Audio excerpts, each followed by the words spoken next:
ओम नमः शिवाय। शिवाय नमः। हर हर महादेव।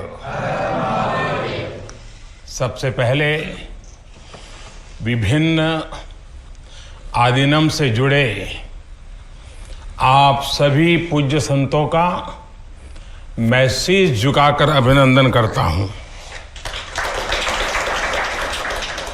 आज मेरे निवास स्थान पर आपके चरण पड़े हैं, ये मेरे लिए बहुत सौभाग्य की बात है। ये भगवान शिव की कृपा है जिसकी वजह से मुझे एक साथ आप सभी शिव भक्तों के दर्शन करने का मौका मिला है। मुझे इस बात की भी बहुत खुशी है कि कल नए संसद भवन के लोकार्पण के समय आप सभी वहां साक्षात आकर के आशीर्वाद देने वाले हैं। पूज्य संतगण, हम सभी जानते हैं कि हमारे स्वतंत्रता संग्राम में तमिलनाडु की कितनी महत्वपूर्ण भूमिका रही है। वीर मंगई वेलु नाचियार से लेकर मर्द भाइयों तक, सुब्रमण्यम भारती से लेकर नेताजी सुभाष चंद्र बोस के साथ जुड़ने वाले अनेकों तमिल लोगों तक हर युग में तमिलनाडु भारतीय राष्ट्रवाद का गढ़ रहा है। तमिल लोगों के दिल में हमेशा से मां भारती की सेवा की, भारत के कल्याण की भावना रही है। बावजूद इसके ये बहुत दुर्भाग्यपूर्ण है कि भारत की आजादी में तमिल लोगों के योगदान को वो महत्व नहीं दिया गया जो दिया जाना चाहिए था। अब बीजेपी ने इस विषय को प्रमुखता से उठाना शुरू किया है। अब देश के लोगों को भी पता चल रहा है कि महान तमिल परंपरा और राष्ट्रभक्ति के प्रतीक तमिलनाडु के साथ क्या व्यवहार हुआ था।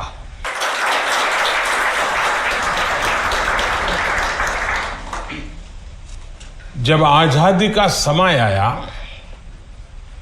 तब सत्ता के हस्तांतरण के प्रतीक को लेकर प्रश्न उठा था। इसके लिए हमारे देश में अलग अलग परंपराएं रही हैं, अलग अलग रीति रिवाज भी रहे हैं, लेकिन उस समय राजा जी और आदिनम के मार्गदर्शन में हमें अपनी प्राचीन तमिल संस्कृति से एक पुण्य मार्ग मिला था। ये मार्ग था सेंगोल के माध्यम से सत्ता हस्तांतरण का।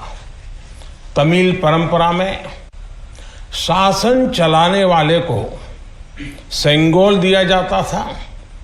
सेंगोल इस बात का प्रतीक था कि उसे धारण करने वाले व्यक्ति पर देश के कल्याण की जिम्मेदारी है और वो कभी कर्तव्य के मार्ग से विचलित नहीं होगा। सत्ता हस्तांतरण के प्रतीक के तौर पर तब 1947 में 1947 में पवित्र तिरुवावड़ुतुरई आदिनम द्वारा एक विशेष सेंगोल तैयार किया गया था। आज उस दौर की तस्वीरें हमें याद दिला रही हैं कि तमिल संस्कृति और आधुनिक लोकतंत्र के रूप में भारत की नियति के बीच कितना भावुक और आत्मीय संबंध रहा है। आज उन गहरे संबंधों की गाथा इतिहास के दबे हुए पन्नों से बाहर निकलकर एक बार फिर जीवंत हो उठी है। इससे उस समय की घटनाओं को समझने का सही दृष्टिकोण भी मिलता है और इसके साथ ही हमें ये भी पता चलता है कि सत्ता के हस्तांतरण के इस सबसे बड़े प्रतीक के साथ क्या किया गया।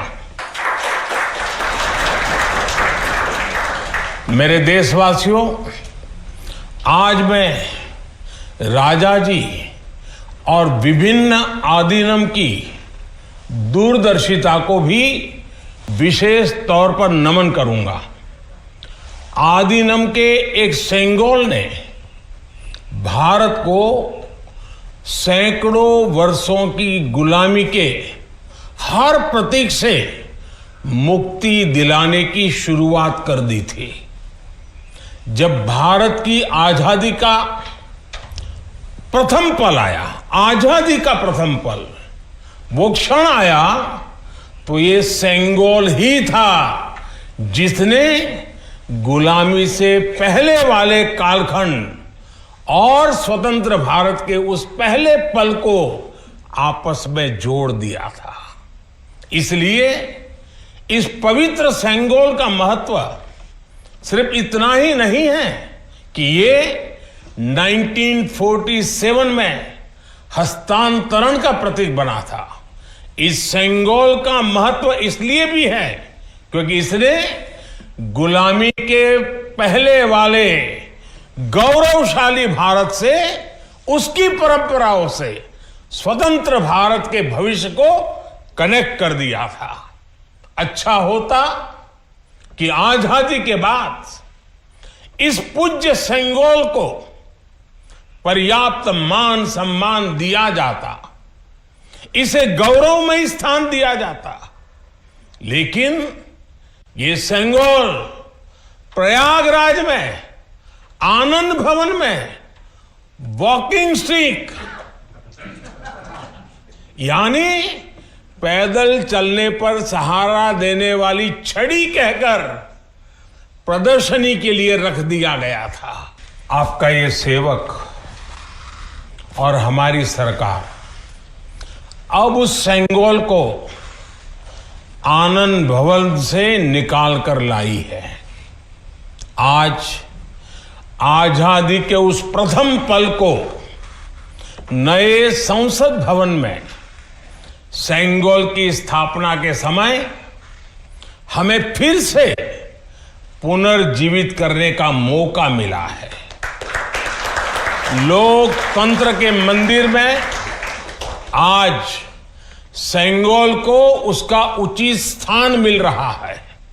मुझे खुशी है कि अब भारत की महान परंपरा के प्रतीक उसी सेंगोल को नए संसद भवन में स्थापित किया जाएगा। ये सेंगोल इस बात की याद दिलाता रहेगा कि हमें कर्तव्य पथ पर चलना है, जनता जनार्दन के प्रति जवाबदेह बने रहना है। पूज्य संतगण, आदिनम की महान प्रेरक परंपरा साक्षात सात्विक ऊर्जा का प्रतीक है। आप सभी संत शैव परंपरा के अनुयायी हैं। आपके दर्शन में जो एक भारत श्रेष्ठ भारत की भावना है, वो स्वयं भारत की एकता और अखंडता का प्रतिबिंब है। आपके कई आदिनम के नामों में ही इसकी झलक मिल जाती है। आपके कुछ आदिनम के नाम में कैलाश का उल्लेख है। ये पवित्र पर्वत तमिलनाडु से बहुत दूर हिमालय में है, फिर भी ये आपके हृदय के करीब है। शैव सिद्धांत के प्रसिद्ध संतों में से एक तिरुमूलर के बारे में कहा जाता है कि वो कैलाश पर्वत से शिव भक्ति का प्रसार करने के लिए तमिलनाडु आए थे। आज भी उनकी रचना तिरुमंदिरम के श्लोकों का पाठ भगवान शिव की स्मृति में किया जाता है।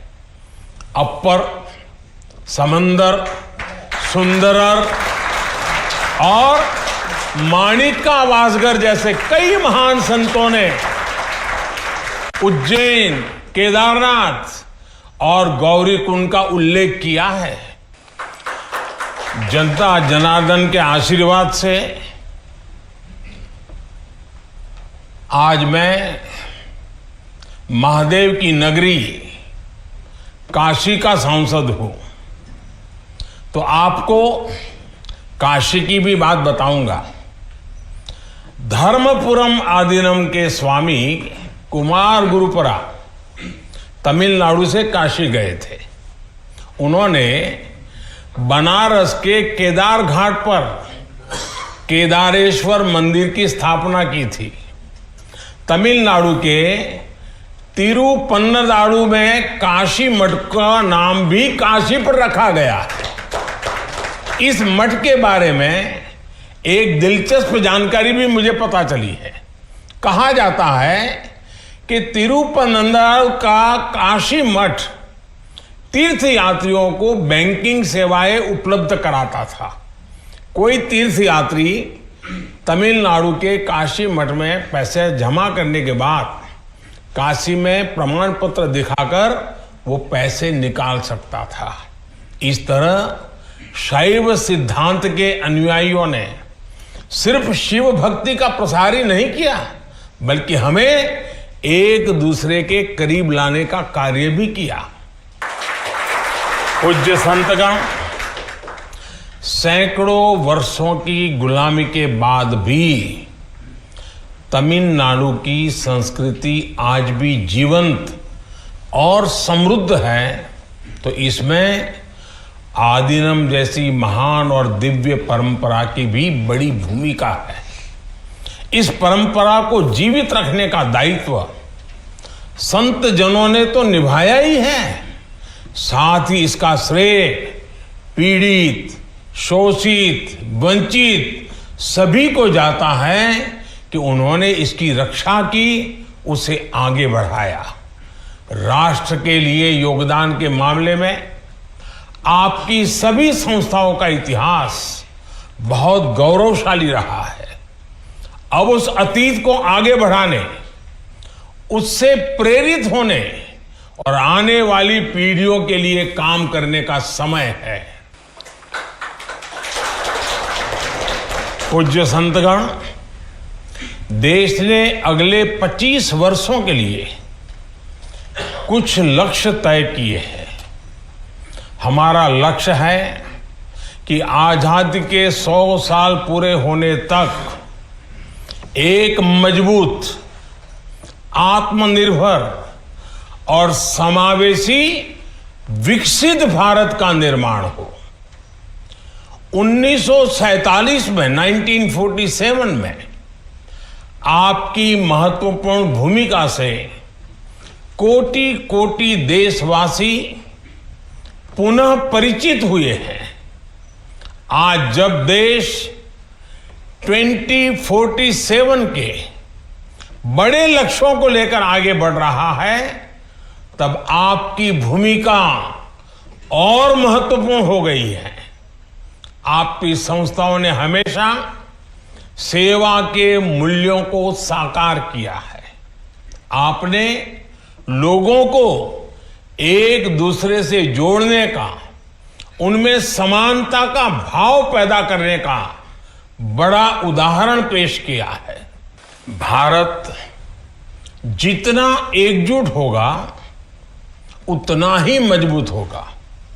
इसलिए हमारी प्रगति के रास्ते में रुकावटें पैदा करने वाले तरह तरह की चुनौतियां खड़ी करेंगे। जिन्हें भारत की उन्नति खटकती है, वो सबसे पहले हमारी एकता को ही तोड़ने की कोशिश करेंगे। लेकिन मुझे विश्वास है कि देश को आपकी संस्थाओं से आध्यात्मिकता और सामाजिकता की जो शक्ति मिल रही है, उससे हम हर चुनौती का सामना कर लेंगे। मैं फिर एक बार, आप मेरे यहां पधारे, आप सबने आशीर्वाद दिए, ये मेरा सौभाग्य है। मैं फिर एक बार आप सबका हृदय से आभार व्यक्त करता हूं, आप सबको प्रणाम करता हूं। नए संसद भवन के लोकार्पण के अवसर पर आप सब यहां आए और हमें आशीर्वाद दिया, इससे बड़ा सौभाग्य कोई हो नहीं सकता है। और इसलिए मैं जितना धन्यवाद करूं उतना कम है। फिर एक बार आप सबको प्रणाम करता हूं। ओम नमः शिवाय। वणक्कम।